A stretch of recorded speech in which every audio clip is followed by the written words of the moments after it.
നമ്മളിപ്പോ എക്സസൈസ് ചെയ്യുന്ന കാര്യം പറഞ്ഞു, സ്ട്രെങ്തനിങ് ആണ് അതിന് പറയുന്നത്. ഈ സ്ട്രെങ്തനിങ് എക്സസൈസ് നമുക്ക് ഇതിൽ എന്തെങ്കിലും ഗ്യാപ്പ് ഉണ്ട്. ഇപ്പൊ നമ്മളിപ്പോ വർക്ക്ഔട്ട് ചെയ്യുമ്പോൾ നമ്മൾ എന്തായാലും റെസ്റ്റ് ഡേ കൊടുക്കുന്നത്. സോ അതുപോലത്തെ റെസ്റ്റ് ഡേ നമുക്ക് ഈ സ്ട്രെങ്തനിങ് എക്സസൈസിൽ ആവശ്യമുണ്ടോ ഇല്ലയോ? അങ്ങനെ റെസ്റ്റ് ഡേ കൊടുക്കേണ്ട ആവശ്യമില്ല. നമ്മൾ ജിമ്മിൽ വർക്ക്ഔട്ട് ചെയ്യുന്ന പോലെ അല്ല റീഹാബ് എന്ന് പറയുന്നത് വേറെയാ. റീഹാബിന് അങ്ങനെ റെസ്റ്റ് ഡേ കൊടുക്കേണ്ട ആവശ്യമൊന്നുമില്ല. കാരണം ജിമ്മിൽ വർക്ക്ഔട്ട് ചെയ്യുമ്പോഴത്തേക്കും നമുക്ക് മസിൽ റിപ്പയർ ആവശ്യമാണ്. ഓക്കെ. ഇപ്പൊ 6 ദിവസം വർക്ക്ഔട്ട് ചെയ്ത് കഴിഞ്ഞാൽ ഒരു ദിവസം റെസ്റ്റ് കൊടുത്തേ പറ്റത്തുള്ളൂ. മസിൽസിന്റെ റിപ്പയറിനും അല്ലെങ്കിൽ ക്രിയേറ്റ് ചെയ്തേക്കുന്ന ഡോംസ് എന്ന് പറയും അതിനെ. നമുക്ക് ആ DOMS, delayed onset muscle soreness എന്ന് പറയും. നമുക്ക് ഇത് എന്താ പറയാ, നമുക്ക് വേദന ഉണ്ടാവില്ല. നമ്മൾ ഒരു ദിവസം വർക്ക്ഔട്ട് ചെയ്ത് പിറ്റേ ദിവസം സോർനെസ് ഉണ്ടാവും. ആ സോർനെസ്സും അത് ശരിക്കും പറഞ്ഞാൽ മസിലിന് ഡാമേജ് ഉണ്ടാകുക. ഒരു മൈക്രോ ടയർ എന്ന് പറയാം, ചെറിയ കീറല് പോലെ ഉണ്ടായിട്ട് ഇത് നമ്മുടെ ബോഡി ഓൺ ആയിട്ട് തന്നെ റിപ്പയർ ചെയ്യും. റിപ്പയർ ചെയ്യുന്ന സമയത്ത് നമ്മൾ ഒരു റെസ്റ്റ് ഡേ കൊടുക്കുന്നത് വളരെ അത്യാവശ്യം. എന്താ സംഭവിക്കുന്നത്? റീഹാബിലേക്ക് വരുമ്പോഴാ വ്യത്യാസം. റീഹാബ് എന്ന് പറയുന്നത് നമ്മളൊരു കുറച്ച് പെർട്ടിക്കുലർ ആയിട്ടുള്ള മസിൽസ്, അതായത് ഇപ്പം നിന്റെ കാര്യം എടുക്കുകയാണെന്നുണ്ടെങ്കിൽ നിനക്കിപ്പം സ്റ്റെബിലൈസ് ചെയ്യാനായിട്ട് കോറ് കുഴപ്പമില്ല, പക്ഷെ നിന്റെ എക്സ്റ്റൻഷൻ വർക്കൗട്ട് നിനക്ക് ചെയ്യിപ്പിക്കണം. എക്സ്റ്റൻഷൻ വർക്കൗട്ട് ചെയ്ത് നിന്നാലേ നിന്റെ ഇത് നേരെ നിൽക്കുകയുള്ളൂ. സ്പൈനിനെ നിന്ന് കറക്റ്റ് ചെയ്യാൻ വേണ്ടിയിട്ട് ആ എക്സ്റ്റൻസർ ആയിട്ടുള്ള പുറകിൽ കിടക്കുന്ന മസിലുകൾ ബലപ്പെട്ട് നിന്ന് കഴിഞ്ഞാൽ കുറച്ചും കൂടി നിനക്ക് ഈസി ആയിട്ട് തോന്നും. ആ വേദന നിനക്ക് അറിയാതെ തോന്നും, ബുദ്ധിമുട്ടുണ്ടാകൂല. ഇതാണ് റീഹാബിലുള്ള വ്യത്യാസം. മെഡിക്കൽ മിറാക്കിളുമായിട്ട് എന്തെങ്കിലും ബന്ധമുണ്ടോ? മെഡിക്കൽ മിറാക്കിളുമായിട്ട് കണക്ട് ചെയ്യാൻ പറ്റൂല. ഇല്ല, അങ്ങനെ അത്ഭുതങ്ങളൊന്നുമില്ല. നമ്മുടെ ട്രീറ്റ്മെന്റ് കറക്റ്റ് ആയാൽ നമ്മുടെ ആക്ടിവിറ്റിയിലേക്ക് നമുക്ക് പഴയ പോലെ എത്താൻ പറ്റും. അതാണ് ഏറ്റവും നമുക്ക് ഇപ്പം എല്ലാവർക്കും വേണ്ടുന്നത് റിക്കവറിയാണ്. റിക്കവറി ജേണി എന്ന് പറയുന്നത് എപ്പോഴും ഒരു നമുക്ക് അതിന്റെ ഏറ്റവും വേസ്റ്റ് തന്നിട്ട് നല്ലത് തരുവുള്ളൂ എന്നാ പറയാം. പക്ഷെ ചിലരുണ്ട് പെട്ടെന്ന് റിക്കവർ ആവുന്നവരും ഉണ്ട്. ശരിക്കും ഡിസ്ക് ബൾജ് എന്നുള്ളത് പെയിൻഫുൾ ആണോ അതോ പെയിൻലെസ് ആണോ? ശരിക്കും അത് person to person vary. Pain ടോളറൻസും കാര്യങ്ങളും എല്ലാം ഓരോരുത്തർക്കും ഓരോന്ന്. അപ്പം ചിലർക്ക് ഇതുണ്ടൊരു അറിയത്തൊന്നും ഉണ്ടാവില്ല. അവർ ജോലി ചെയ്യും, ഈസി ആയിട്ട് ജോലി ചെയ്യും. അവർക്ക് വേറെ കുഴപ്പങ്ങളൊന്നും ഉണ്ടാവില്ല. പുറത്തു പോയിട്ട് ജോലി എടുക്കുന്ന കൃഷിയൊക്കെ ചെയ്യുന്നവരൊക്കെയാണെങ്കിൽ മേ ബി അവർക്ക് ഉണ്ടാവാൻ സാധ്യത ഉണ്ടാവും. എല്ലാവർക്കും ഏക്സ് ആൻഡ് പെയിൻസ് ഉണ്ടാവും, വേദനയും കാര്യങ്ങളും എല്ലാം ഉണ്ടാവും. പക്ഷെ അവരതിനെ കുറിച്ച് ബോധർ ചെയ്യുന്നില്ല. എന്റെ കേസിൽ എനിക്ക് അത്രയും പെയിൻഫുൾ ഒന്നും അല്ല കമ്പയർഡ് ടു അതേഴ്സ്. പക്ഷെ എനിക്ക് മെസ്സേജ് അയക്കുന്നവരെ ഞാൻ കേൾക്കുന്നത് പലർക്കും ഭയങ്കര പെയിനാണ്. അത്രയും സിവിയർ കംപ്രഷൻ അവിടെ ഉണ്ടാകും, അതുകൊണ്ടായിരിക്കും വേദന വരുന്നത്. അത് കേൾക്കുമ്പോൾ നമ്മൾ പേടിച്ചു. ഒരു വിധത്തിലാണ് ഈ മോട്ടിവേഷൻ ഒക്കെ തന്നിട്ട് അതങ്ങനെയാണ്. അതാണ് നമ്മൾ പറയുന്നത്, കംപ്രഷൻ ഉണ്ടെങ്കിൽ നമ്മൾ ആദ്യത്തെ ഒരു ഇനീഷ്യൽ മരുന്ന് കഴിച്ചു, ഫിസിയോ ചെയ്തു, അതും കഴിഞ്ഞിട്ടും വേദന നിലനിൽക്കുകയാണെങ്കിൽ മറയെടുത്തേ പറ്റുള്ളൂ. മറയെടുത്ത് അതിന്റെ കാരണം അറിയണ്ട, കാരണം അറിഞ്ഞിട്ട് അതിന് ട്രീറ്റ്മെന്റ് ചെയ്യണം. മനസ്സിലായി. ഒരു ഡിസ്ക് ബൾജിൽ നമുക്ക് എത്ര നാൾ കൊണ്ട് റിക്കവറി നമുക്ക് ചെയ്തെടുക്കാൻ പറ്റുക? റിക്കവറി ഉണ്ടാവുക പറയുന്നത് ഒന്ന് സിംറ്റംസ് റിലീവ് ചെയ്യാന്നുള്ള, അവരുടെ ക്ലിനിക്കലായിട്ട് കാണുന്ന, ഞാൻ പറഞ്ഞില്ല, തരിക്കുക, കാലിലേക്ക് ബേൺ ചെയ്യുന്ന പോലെ ഉണ്ടാവുക, ഈ സംഭവങ്ങളൊക്കെ കുറയ്ക്കുക എന്നുള്ളതാണ് ഫസ്റ്റില്. അതിനാണ് മരുന്ന് കൊടുക്കുന്ന ഡോക്ടേഴ്സ്. അതിന്റെ ഫിസിയോ പറയുന്നത് അതിന് വേണ്ടിയിട്ടാണ്, വേദന കുറയ്ക്കാനും കാര്യങ്ങൾക്കും വേണ്ടിയിട്ടാണ് ഫിസിയോ പറയുന്നത്. മനസ്സിലായി. ഇപ്പൊ ഇത് ചെയ്ത് കഴിയുമ്പോഴത്തേക്കും കുറച്ച് നിർത്താം. റിക്കവറി എന്ന് പറയുന്നത് പേഴ്സൺ ടു പേഴ്സൺ വേരി ചെയ്യും. എപ്പോഴും പേഴ്സൺ ടു പേഴ്സൺ നമുക്കൊരു ഫിക്സ്ഡ് ഡേറ്റ് പറയാൻ പറ്റില്ല, മാറിക്കോളും എന്ന് പറയാൻ പറ്റില്ല. അത് ടേക്ക് ഓവർ ചെയ്ത് പതിയെ ഗ്രാജുവലി അത് മാറും. ടൈം എടുക്കും. റിക്കവറി എപ്പോഴും അങ്ങനെയാ. അടുത്തൊരു ക്വസ്റ്റ്യൻ എന്ന് പറയുമ്പോൾ എല്ലാവർക്കും ഉള്ള ഒരു ഡൗട്ടാണ്, എക്സ്പെഷ്യലി എനിക്ക് നന്നായിട്ടുണ്ട് അത്. അതായത് ഡിസ്ക് ബൾജ് വെച്ചോണ്ട് അല്ലെങ്കിൽ ഈ ഒരു ഇഞ്ചുറി വെച്ചോണ്ട് നമുക്ക് സ്റ്റിൽ വർക്കൗട്ട് ചെയ്യാൻ പറ്റില്ല എന്നാണ് ഞാൻ ഉൾപ്പെടെയുള്ള കുറച്ച് പേർക്ക് അറിയേണ്ടത്. അതിനെ കുറിച്ച് എന്താ പറയാനുള്ളത്? വേദനയില്ല, നമുക്ക് ബുദ്ധിമുട്ട് വേറെ കുഴപ്പങ്ങളൊന്നുമില്ല. നിങ്ങൾ ആ മാനേജ്മെന്റ് ചെയ്തു, നിങ്ങൾക്ക് പെയിനും കാര്യങ്ങളും എല്ലാം കുറഞ്ഞു, നിങ്ങൾ വർക്കൗട്ട് ചെയ്യുന്നതുകൊണ്ട് കുഴപ്പമൊന്നുമില്ല. പക്ഷെ പഴയ രീതിയിലുള്ള ഒരു പുഷ് നമുക്ക് ചെയ്യാൻ പറ്റും. നമ്മളെപ്പോഴും ഒരു ലോ ലോഡ് ഇന്റൻസിറ്റി വർക്കൗട്ട് ചെയ്യുന്നതുകൊണ്ട് യാതൊരു കുഴപ്പമില്ല. വേദനയും കാര്യങ്ങളും ഇല്ലെങ്കിൽ മാത്രമേ ഇത് ചെയ്യാവുള്ളൂ. വേദന ഉണ്ടായിട്ട് വെച്ചോണ്ട് എനിക്ക് ഡിസ്ക് ഇഞ്ചറി ഉണ്ട്, വേറെ കുഴപ്പമൊന്നുമില്ല എന്ന് പറഞ്ഞിട്ട് ഉടനെ പോയി ഹെവി ലിഫ്റ്റ് ചെയ്യുന്നത് ശരിയല്ല. ചെയ്യാൻ പാടില്ല. പ്രോഗ്രസീവായിട്ട് എപ്പോഴും നല്ല രീതിയിൽ പ്രോഗ്രസീവായിട്ട് നല്ലൊരു ഫിസിയോടെ അല്ലെങ്കിൽ നല്ല കോച്ചിന്റെ കീഴിൽ നിന്ന് കഴിഞ്ഞ കാര്യങ്ങൾ ചെയ്യുവാണെന്നുണ്ടെങ്കിൽ വളരെ ഈസി ആയിട്ട് അവർ പിക്കപ്പ് ചെയ്ത് മസിൽസിനെ സ്ട്രെങ്ത് ചെയ്ത് കൊണ്ടുവരികയും ചെയ്യും. ബേസിക്കലി ട്രെയിനേഴ്സിന്റെ ഒരു ഇതും കൂടിയുണ്ട്. ട്രെയിനേഴ്സ് നല്ല കിടിലൻ ട്രെയിനേഴ്സ് ആണ്. ബയോമെക്കാനിക്സിനെ കുറിച്ച് അറിയാവുന്നവരാണെങ്കിൽ പക്കയായിട്ട് നമുക്ക് അവർ ചെയ്തു തരും. ബയോമെക്കാനിക്സ് എന്ന് പറയുന്ന ഒരു ടോപ്പിക് അങ്ങനെയുള്ളവർക്ക് പെട്ടെന്ന് ഇത് ക്യാച്ച് ചെയ്യാൻ പറ്റും. എങ്ങനെ അതിനെ കോറിലേറ്റ് ചെയ്ത് എങ്ങനെ മാറ്റി തരാമെന്ന് അവർക്ക് നല്ല രീതിയിൽ അറിയാം. സോ എനിക്ക് കുറച്ച് കാര്യങ്ങൾ അറിയണമായിരുന്നു. അങ്ങനെ എല്ലാവരുടെയും ഒരു ബിഹാഫിൽ ഞാൻ കുറച്ച് ക്വസ്റ്റ്യൻസ് പ്രിപ്പയർ ചെയ്യേണ്ട ആൻസർ നിങ്ങൾക്ക് ഞാൻ തന്നിട്ടുണ്ട്. അത് കൂടാണ്ട് നമ്മൾ സ്റ്റോറി ഇട്ടപ്പോൾ കുറച്ച് പേര് ക്വസ്റ്റ്യൻ ചോദിച്ചിട്ടുണ്ടായിരുന്നു. അപ്പോൾ ഞാൻ അതൊന്ന് പെട്ടെന്ന് നമുക്ക് റാപ്പിഡായിട്ട് ചോദിച്ചോളാം. അപ്പം നമ്മൾ ചോദിച്ച എന്തെങ്കിലും നിങ്ങൾക്ക് ഡിസ്ക് ബൾജുമായി ബന്ധപ്പെട്ട് എന്തെങ്കിലും ഡൗട്ട്സ് ഉണ്ടെങ്കിൽ പറ. നമ്മൾ ഫിസിയോതെറാപ്പിസ്റ്റുമായിട്ട് ഒരു ചെറിയൊരു ഇൻ്റർവ്യൂ ഉണ്ട്, അതിൽ ക്വസ്റ്റ്യൻ ചോദിക്കാമെന്നാണ് പറഞ്ഞത്. അപ്പോൾ കുറച്ച് പേര് ചോദിച്ച question yes bro please bro recover ആയോ എന്ന് ചോദിച്ചിട്ടുണ്ട്. ആക്ച്വലി ഞാൻ റിക്കവർ ആയിട്ടില്ല, ഞാൻ ആയിക്കൊണ്ടിരിക്കുകയാണ്. ഞാൻ അതിൻ്റെ പ്രോഗ്രസ്സിലാണ്. പിന്നെ ചോദിച്ചത് കംപ്ലീറ്റ് റിലീഫ് ഉണ്ടാവില്ലേന്ന്. ഗ്രേഡ് അനുസരിച്ച് നമ്മൾ നേരത്തെ പറഞ്ഞു. ഇത് വരാനുള്ള റീസൺസ് നമ്മൾ ഓൾറെഡി പറഞ്ഞാണെങ്കിലും എന്തെങ്കിലും ഒന്നും കൂടി ഞാൻ പറയാം. ഒന്ന് ലൈഫ് സ്റ്റൈലാണ്, നമ്മൾ ഡെയിലി ചെയ്യുന്ന ആക്ടിവിറ്റീസ് ആണ്. ഈഗോ ലിഫ്റ്റിംഗ് ആണ്. പിന്നെ എന്താ പറയുക, നമുക്ക് ഡ്രൈവേഴ്സ് ആയിട്ടുള്ളവർ, കുറെ നേരം ഇരുന്ന് വർക്ക് ചെയ്യുന്നവർ, കമ്പ്യൂട്ടർ വർക്ക് ചെയ്യുന്നവർ, കഴുത്ത് കുനിച്ച് കമ്പ്യൂട്ടറിന് മുന്നേ ഇരുന്നവർക്ക് വർക്ക് ചെയ്യേണ്ടി വരും. അങ്ങനെയുള്ളവർക്കും ഇത് വരാം. കഴുത്ത് വേദന വരാം, നടുവേദന വരാം. അപ്പൊ ഇങ്ങനത്തെ കാര്യങ്ങളാണ് ഇതിന് ഇതൊരു ഫാക്ടറായിട്ട് വരുന്നത്. ഓക്കെ. വേറൊരു ബ്രോ ചോദിച്ചാൽ disc bulge workouts for strengthening and abs building. പുള്ളിക്കെന്റെ ഇപ്പോൾ ആപ്സ് കൂടി ബിൽഡ് ചെയ്യണം.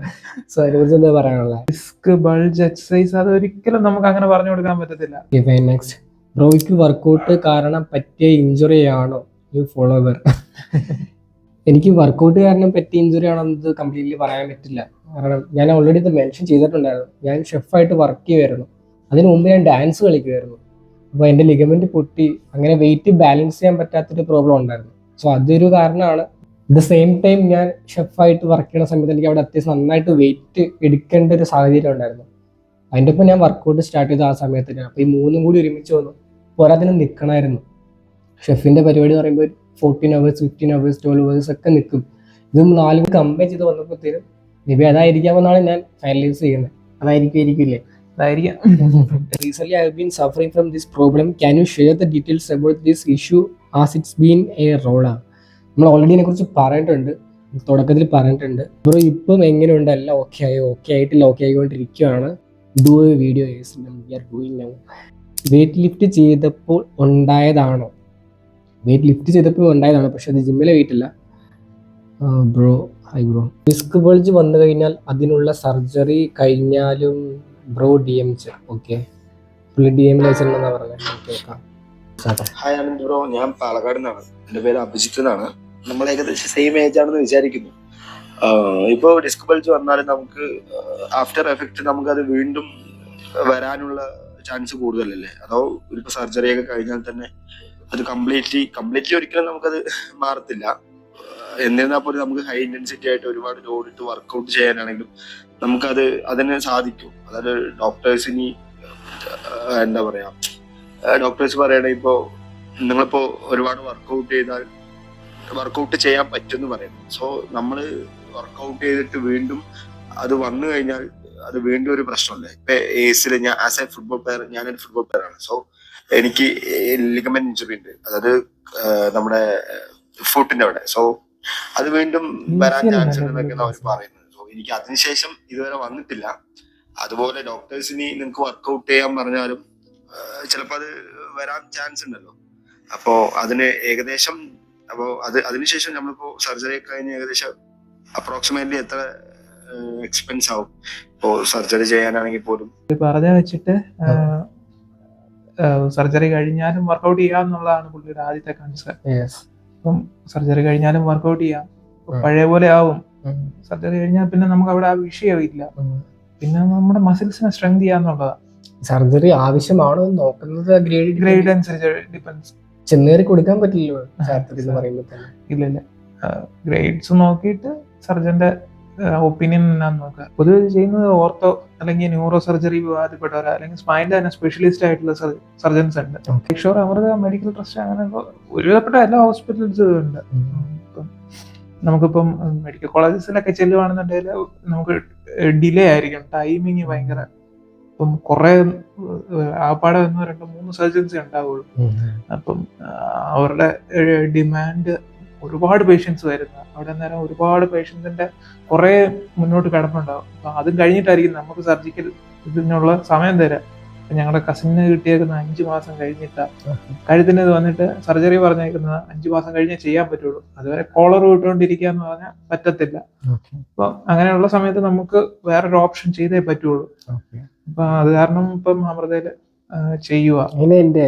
ഒരു റേഞ്ച് വരുന്നത് ഇപ്പം നമ്മൾ ചോദിച്ചെടുത്തൊക്കെ 3.5 വരെയാ പറഞ്ഞത്. അമൃതയിലായതുകൊണ്ട് 2 ഒതുങ്ങിയതാ.